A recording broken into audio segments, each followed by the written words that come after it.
Bismillahirrahmanirrahim. Assalamualaikum warahmatullahi wabarakatuh. Selamat malam semuanya, kembali bersama podcast horor sendirian. Jadi malam ini ada sebuah kisah yang ditulis dan dibagikan oleh pemilik akun Twitter, kreator Twitter bernama Horor Psikologis. Jadi ini cerita tentang seorang SPG yang mengalami pengalaman horor saat melakukan video call dengan pacarnya. Jadi ini namanya Rina. Dan untuk selanjutnya saya akan bercerita dari sudut pandang Rina agar mempermudah cerita ini. Jadi namaku Rina. Aku adalah seorang sales promotion girl atau disingkat SPG di sebuah perusahaan otomotif ternama di negeri ini. Umurku sekarang ini 21 tahun. Jadi aku ada cerita tentang peristiwa horor dan menyeramkan yang pernah aku alami beberapa minggu yang lalu di saat aku ini sedang video call dengan pacarku. Jadi aku ini punya pacar seorang sales supervisor di perusahaan swasta yang bergerak di bidang distribusi consumer good.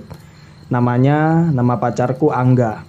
Hubungan kami ini sudah terjalin sejak 5 tahun yang lalu. Jadi kami ini sama-sama duduk di bangku sekolah SMA.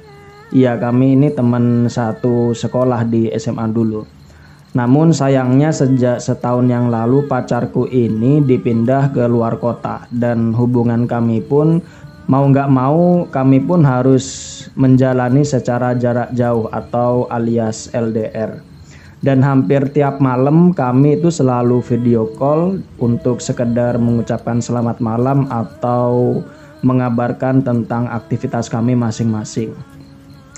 Ya, begitulah salah satu cara kami untuk menjaga keharmonisan hubungan di hubungan ini.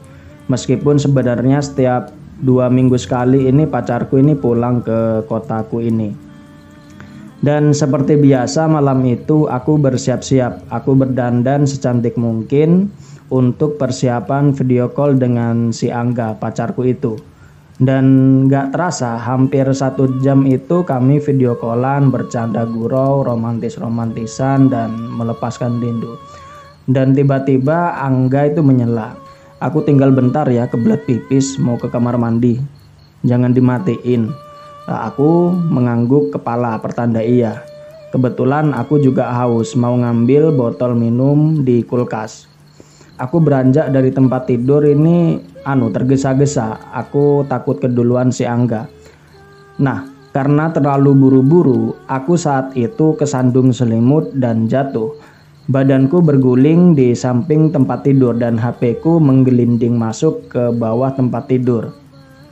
Saat itu aku mencoba ngeraih HP-ku pakai tangan, tapi nggak sampai. Jadi harus pakai sapu. Ya udah, aku mikir ntar aja sekalian ngambil minuman di kulkas. Dan aku tinggalin di kamar dan menuju kulkas di dapur belakang sambil ngambil sapu rumah yang kebetulan tempatnya itu di dekat tempat sampah di dapur. Dan sesampainya di kamar, aku naruh botol minuman di atas meja dan aku jongkok mengacungkan sapu ke kolong tempat tidur. Aku gerakin ke kanan dan ke kiri sampai menyentuh HP yang ingin aku ambil ini dan akhirnya berhasil. Dan di sana rupanya Angga sudah kembali. Aku merebahkan kembali badan ke bantal dan kusandarin di tembok kamar HP-ku, bersiap melanjutkan video call sama Angga. Dan saat aku lihat layar HP di ujung sana, Angga itu tampak gelisah dan dia itu mencoba berulang kali berkata-kata, tapi aku sendiri nggak terlalu jelas dia ngomong apa. Dan saat aku besarin volume HP dan tanya, "Ada apa enggak? Kok kelihatan gelisah gitu?" "Rin, kamu tadi kemana aja?" tanya Angga. Nah, saat itu aku menceritakan detail kejadianku tadi, dari mulai aku pengen ambil minuman di kulkas, terus aku sampai kesandung itu dan jatuh, sampai aku mesti ngambil HP di kolong tempat tidur pakai sapu rumah. Aku cerita saat itu dengan semangat dan berapi-api, berharap Angga ini akan tertawa terbahak-bahak dengernya. Tapi ternyata enggak. Angga ini hanya diem dan menatapku dengan tajam. Dari raut mukanya ada kegelisahan yang gak bisa disembunyikan. Terus dia tuh bilang, "Rin, sekarang kamu keluar kamar," katanya. "Loh, emang kenapa?" "Pokoknya kamu keluar sekarang, nanti aku kasih tahu." Lah meskipun aku bingung, aku nurut saat itu. Feelingku mulai nggak enak. Aku tahu soalnya selama ini Angga ini nggak pernah bercanda yang keterlaluan. Jadi aku ngerasa apa yang diucapkan Angga adalah hal serius, bukan candaan. Aku melangkah keluar kamar dan menuju kamar tamu.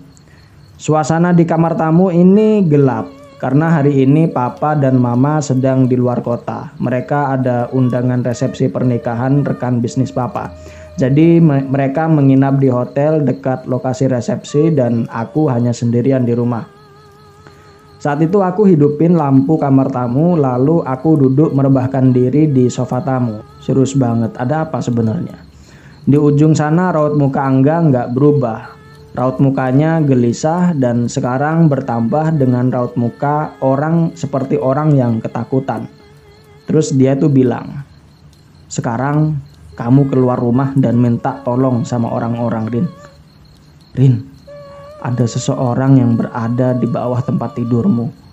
Aku tadi ngeliat pas habis pipis. Nah, pas aku balik di HP, video callan kita ternyata belum selesai. Tapi aku nggak ngeliat kamu. Aku di situ ngeliat sosok yang meringkuk di bawah tempat tidur dalam remang-remang cahaya lampu kamarmu.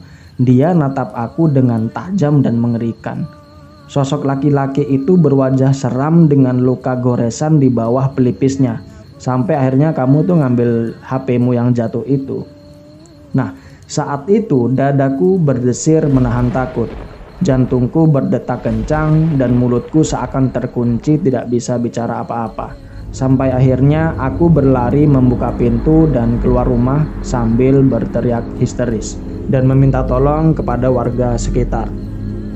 Demikian cerita singkat ini yang dibagikan oleh pemilik akun Twitter Horor Psikologis.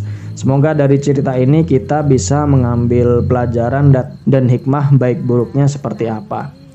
Dan terima kasih sudah mendengarkan cerita ini sampai selesai. Semoga cerita ini bisa menjadi teman di waktu istirahat dan waktu tidur kalian. Mohon maaf kalau ada salah-salah kata. Terima kasih. Wassalamualaikum warahmatullahi wabarakatuh.